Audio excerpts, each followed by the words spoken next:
नमस्कार। आज की स्टोरी मेरी खुद की अपनी स्टोरी है, जिसे मैं आप लोगों के बीच में शेयर करना चाहता हूँ। काफ़ी इमोशनल हो गया था आज, तो ये मैंने लिखी एक छोटी-सी स्टोरी आप लोगों के बीच में बताने जा रहा हूँ। वीडियो फुटेज तो नहीं है, सिर्फ़ बोल के ही आप लोगों को बता सकता हूँ। उम्र गुज़रती रही, हम रिश्ते बचाते रहे, कुछ अपने हमसे रूठे और हम उन्हें मनाते रहे। जब समझ आया ज़िंदगी में जब समझ में आया ज़िंदगी में असली दौलत क्या है, तब तक माँ और हमसफ़र दोनों इस दुनिया से जाते रहे। मैं करीब 50 साल की उम्र हो चुकी है। एक दिन अस्पताल में एडमिट था, डॉक्टर के सामने बैठा था। डॉक्टर ने बताया कंडीशन बिल्कुल नाज़ुक है। डॉक्टर की बातें सुनकर कुछ अफ़सोस सा लगने लगा। आँखों में मेरे आँसू आ गए और मैं रोने लग गया। डॉक्टर ने मेरे कंधे पर हाथ रखकर कहा, "भाई, अब क्यों रो रहा है? जो होना था वो हो चुका। अब तो तू जाने ही वाला है।" मैंने अपने आँसू पोंछे, धीमी आवाज़ में बोला, "ज़िंदगी में एक गलती ऐसी कर दी जिसका पछतावा मुझे जब तक ये साँसें हैं तब तक रहेगा।" "ऐसी कौन-सी गलती कर दी भाई तूने?" मैंने बताया, "जो मुझे नहीं करना चाहिए था, वो मैंने किया, और जो मुझे करना चाहिए था, वो मैंने किया नहीं।" डॉक्टर साहब मेरी बात सुनकर चुप हो गए और फिर बोले, "खुलकर बता, आखिर तूने ऐसा क्या किया?" मेरी आँखों से आँसू तेज़-तेज़ बहने लगे, गंगा की धारा की तरह से। "डॉक्टर साहब, मैंने ज़िंदगी में बहुत लोगों को दुःख दिया है, कई लोगों को अपमान किया, गुस्से में ऐसे-ऐसे शब्द बोल दिए जो मुझे नहीं बोलने चाहिए थे। मैंने किसी की मजबूरी नहीं समझी, किसी की भावनाओं की कदर बिल्कुल भी नहीं की। जिन लोगों से मुझे माफ़ी माँग लेनी चाहिए थी, उनसे कभी माफ़ी भी नहीं माँग सकता। तो अब माँग ले माफ़ी, अभी देर थोड़ी हो गई। चल मैं तेरे साथ चलता हूँ उनके पास।" डॉक्टर साहब, मैंने डॉक्टर की तरफ देखा और हल्की मुस्कान के साथ बोला, "अब मैं उनसे कभी गलती माँग ही नहीं सकता।" "कौन लोग हैं वो?" मैंने अपनी काँपती हुई आवाज़ में कहा, "मेरी माँ और मेरी पत्नी।" उस कमरे में कुछ पल के लिए बिल्कुल सन्नाटा हो गया। वो आईसीयू रूम था, हालाँकि पहले ही वहाँ पे बहुत ज़्यादा साइलेंट था। माँ थी तो घर में दुआओं का साया था।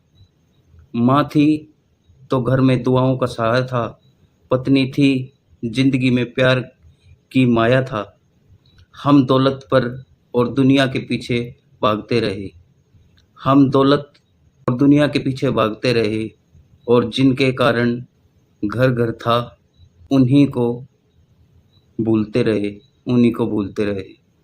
मैं अपनी माँ से बहुत प्यार करता था, अपनी पत्नी से भी बहुत प्यार करता था, लेकिन प्यार सिर्फ़ दिल में रहने से क्या फ़ायदा? जब माँ मेरी ज़रूरत थी जब माँ मेरी ज़रूरत थी, मैं उनके पास नहीं बैठा।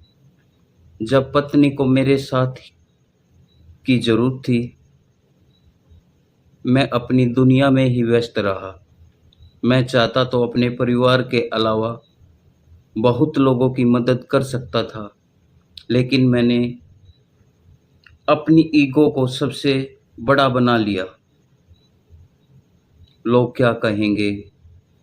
कौन मेरे बारे में क्या बोल रहा है? कौन मेरी तारीफ कर रहा है, कौन मेरी बुराई कर रहा है। मैं दूसरों की बातें सुनता रहा, अपनों की आवाज़ नहीं सुन पाया। अब जाके समझ में आया, पैसा तो दोबारा कमाया जा सकता है, पद दोबारा मिल सकता है, इज्जत भी मेहनत भी करके वापस बनाई जा सकती है। लेकिन माँ चली जाए तो माँ कभी वापस नहीं आती। पत्नी चली जाए, वो रिश्ता वापस नहीं आता। और सबसे बड़ा दुख यह है, मेरे पास उनसे माफ़ी मांगने का भी मौका नहीं है।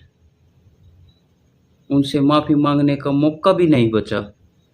ज़िंदगी भर जिन्हें अपना समझकर वक्त ना दिया, आज वही चेहरे याद आते हैं हर घड़ी।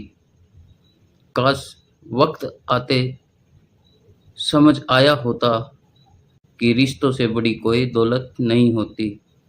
डॉक्टर का हाथ पकड़ लिया। डॉक्टर साहब, मेरी गलतियां शायद माफ़ी के लायक नहीं हैं, लेकिन अगर भगवान सच में है, इस दुनिया में कहते हैं भगवान है, अगर है तो मेरी बस एक इच्छा है, किसी एक जन्म में मेरी माँ से मेरी मुलाकात करवा देना और मेरी उस प्यारी पत्नी से मैं उनके सामने सिर झुकाकर खड़ा होना चाहता हूँ। माँ से कहना चाहता हूँ, माँ, जब तू मेरे पास थी तब मैंने तेरी कदर नहीं की।